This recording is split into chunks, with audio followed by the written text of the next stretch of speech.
बिस्मिल्लाहिर रहमानिर रहीम। हे समस्त जगतबासी, आज आमी शाहीम आली चिश्ती आपनादेर सामने जे आलोचनाटी निये हाजिर हलाम सेई आलोचनाटी अवश्यई खेयाल करे शुनबेन। सेई आलोचनाटी हलो जे এই জগতের মানুষে দেখতেছে শুনতেছে দুইটি চক্ষু। আমাদের মধ্যে আল্লাহ দুইটি চক্ষু নামের টর্চ লাইট দিয়ে দিয়েছেন, রাত্রেও দেখা যায় দিনেও দেখা যায়। এখন এই দুইটি চক্ষু ছাড়াও আল্লাহ আরও দুইটি চক্ষু রেখেছে। এই দুইটি চক্ষু ছাড়াও আরও একটি চক্ষু রাখা হয়েছে। বাহ্যিক চর্মচোখে দুইটি চর্মচোখ আমরা দেখতেছি। মানুষের ভিতরে যে মানুষ আছে আত্মারূপে যিনি, তারও কিন্তু দুইটি চক্ষু আছে এবং তার যে দুইটি চক্ষু আছে এর মধ্যে দুইটি আছে দেহের আর দুইটি হলো আত্মার। তাহলে আত্মার চক্ষুই কি দিব্য চক্ষু? সম্পূর্ণ নয়। আর ফুল সম্পূর্ণ যদি যাই তাহলে সেই দিব্য চক্ষুটি আমরা আজ্ঞাচক্রে দেখতে পাই, যাকে আমাদের নাসিকার উপরে ভুরুর উপরে যাকে আজ্ঞাচক্র বলা হয়। আচ্ছা, সেখানে সেই দিব্য চক্ষু ফুটে ওঠে। তবে আজকের যে আলোচনাটি, যে একজন মানুষের দিব্য চক্ষু খুলতে হলে কি কি সাধনা করতে হবে, কি কি আইন মানতে হবে এবং কি কি করতে হবে, আজকের মূলত আলোচনায় হলো এটি। দেখেন, যদি আমরা চাই যে দিব্য চক্ষু খুলব, তাহলে কয়টা সাধনা লাগবে এবং সেই সাধনাগুলো মুর্শিদের কাছে নিয়ে তখন কোন কোন ভাবে কোন নিয়মে এটা করতে হবে এবং সাধনার পাশাপাশি আপনার আমার চরিত্রটা কি হতে হবে।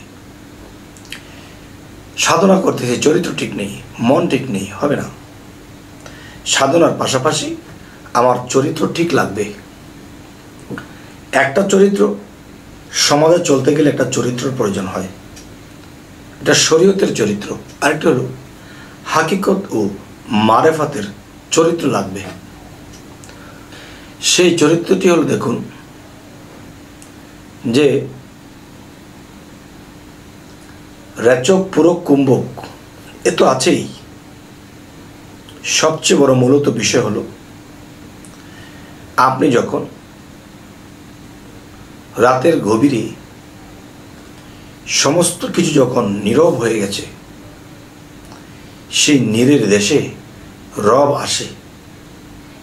আচ্ছা, সমস্ত কিছু যখন নীরব হয়ে গেল, তখনই কিন্তু কি করতে হবে? ধ্যানের দেশে ডুবতে হবে।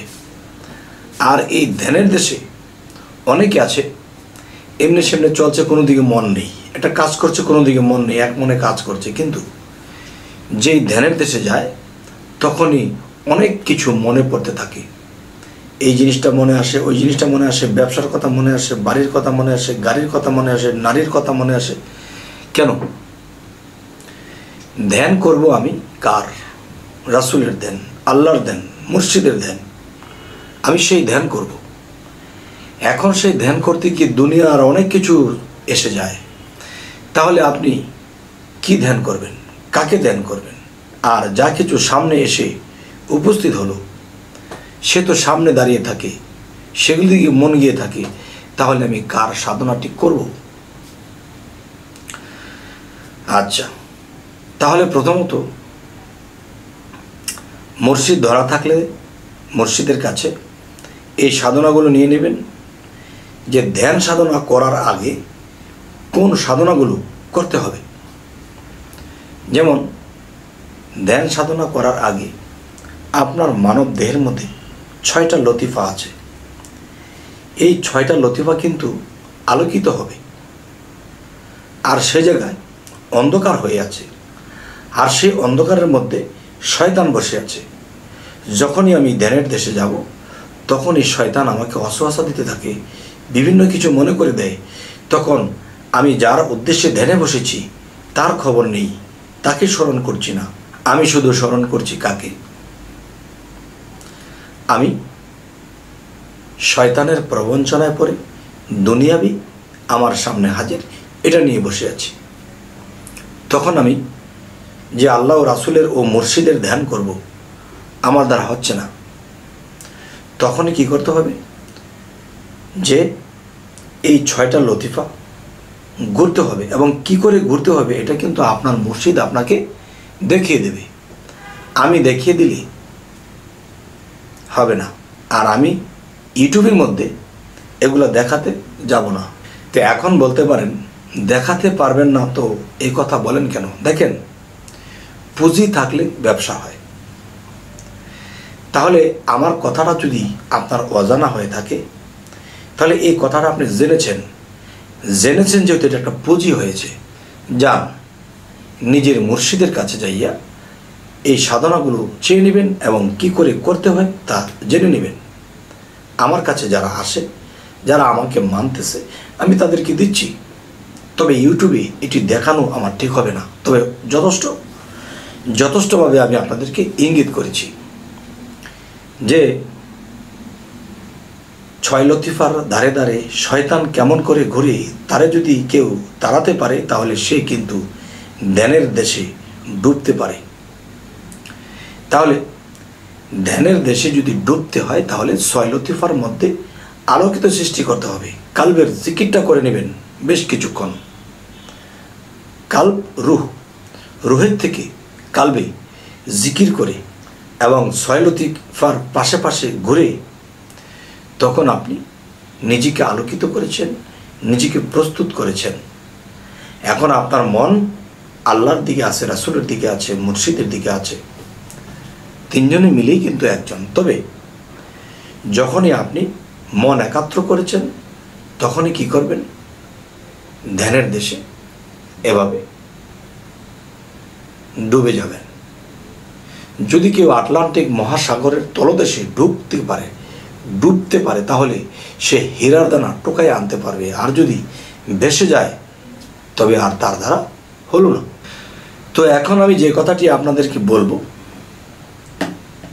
যে 6 লতিফার কাজ করে এরপরে আপনারা ধ্যানে ডোবার চেষ্টা করবেন। যেখানে আপনাদের 20 মিনিট 25 মিনিট লাগতো ডুবতে, সেখানে বসা মাত্রই 5 মিনিটের মধ্যে ডুবে যাবেন সেই প্রেমের অকুল দরিয়ায়, অকুল সাগরের তলায় ডুবে যাবেন। তখনই কিন্তু সাকসেস পাবেন, আর তখন ভিতরে আনন্দ জাগবে, আমি ধ্যানে ডুবতে শিখেছি। আর ধ্যানের মধ্যে ডুবে কি যে স্বাদ পাওয়া যায়, কি যে দেখবেন, কি যে হচ্ছে, তখন আপনি অপেক্ষায় থাকবেন কখন রাত্র হবে আর কখন আমি ধ্যানে বসব। এই স্বাদ যদি কারোর মধ্যে এসে যায়, সে না খেয়ে থাকবে, সে মানুষের বকাঝকা শুনবে, তবু তার ধ্যান সাধনা সে ছাড়বে না। কোনো একদিন এই সাধনা থেকে সে অনেক উচ্চ লেভেলে চলে যাবে। সুবহানাল্লাহ।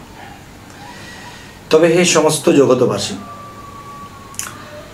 এই সাধনাগুলো যদি কি নিয়মিত করতে পারে এবং ধ্যান সাধনা সাকসেস করতে পারে এবং নূরে তাজাল্লির বেশি বেশি দর্শন হতে থাকে, তখন তার দিব্য চক্ষু খুলতে থাকবে, কখনো 1 চক্ষু, কখনো 4 চক্ষু, কখনো 2 চক্ষু, কখনো 1 চক্ষু। তখন অবশ্যই এই কথাগুলো দেখলে, এই জিনিসগুলো দেখলে কখনো নিজের গুরু ভিন্ন কাউকে বলতে নেই। যদি বলে ফেলেন তাহলে হারিয়ে ফেলবেন। অনেক মানুষ অনেক কিছু পেয়ে হারিয়ে ফেলেছে, তখন এখন কপালে থাপড়াইতেছে, হায় কি করলাম। তাই ঈসা আলাইহিস সালাম বলেছে, যার আছে তাকে আরো দাও, আর যার নেই বাকিটা কেড়ে নাও। কেন বলেছে?